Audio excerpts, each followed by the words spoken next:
We have today at 4 o'clock we filed a response to the lawsuit filed by a resident to try to overturn the vote from November where the voters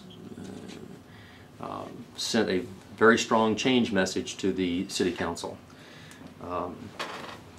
Since that time and even before, there were questions trying to make a residency an issue.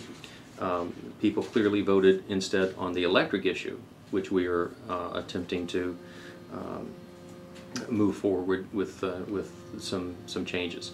What we are showing is that the allegations are unfounded. That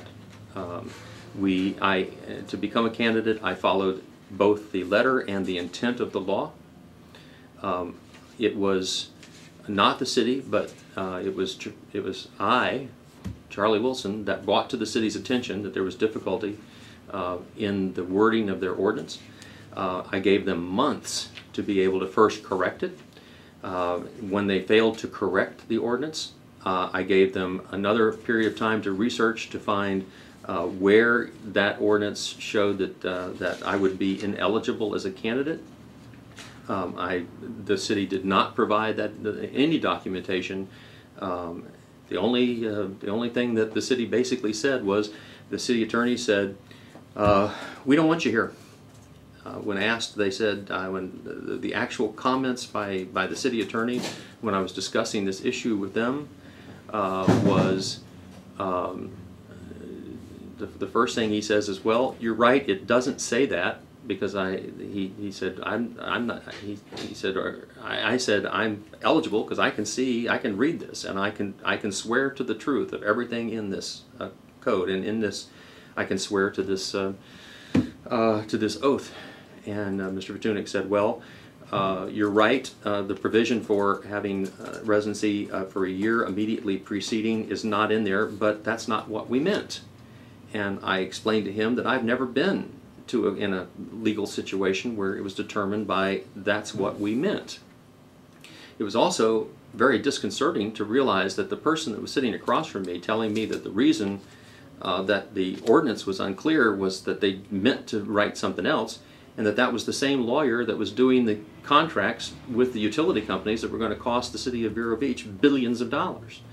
It did not give me full confidence in the ability, the legal representation the city was getting.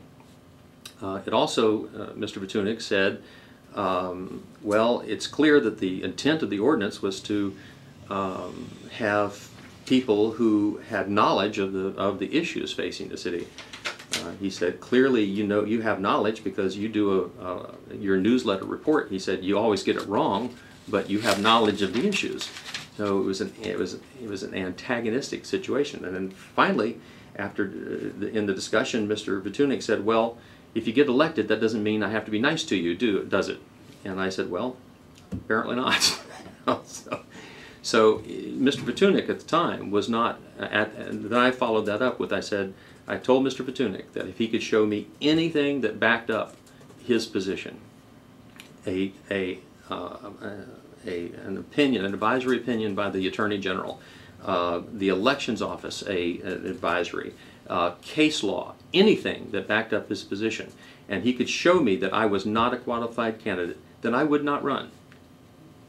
Mr. Vitunik and the city, representing the city, did not do so. And after even months of them knowing about the situation, did not come up with a single document to back up their assertion. And at the time, Mr. Vitunik clearly was a partisan political figure. Mr. Vitunik was not a neutral representing the city. Mr. Vitunik was representing elected officials and employees. So one of the things that this shows is there's a timeline in there, and it shows a very long history of entrenched bureaucrats in the city of Vero Beach using the power of the city to discourage opposition candidates.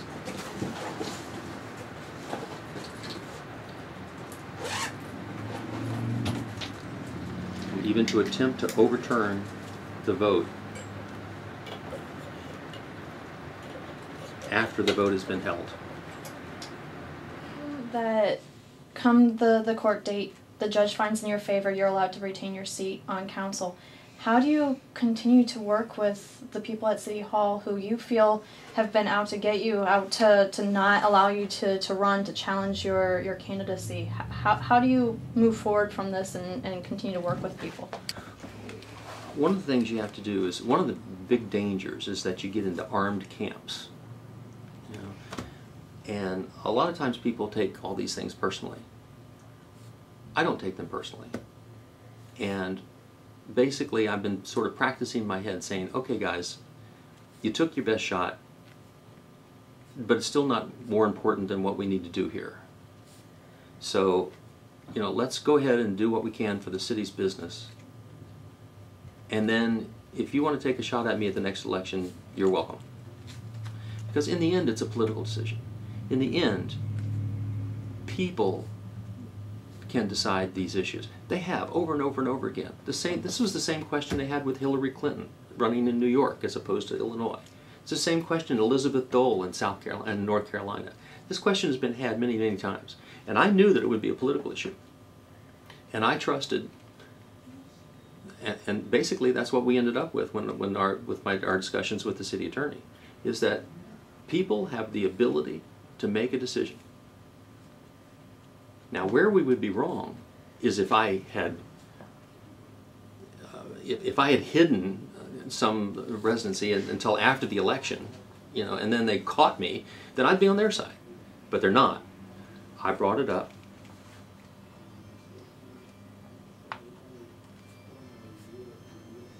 And I tried to get a satisfactory answer, and I couldn't.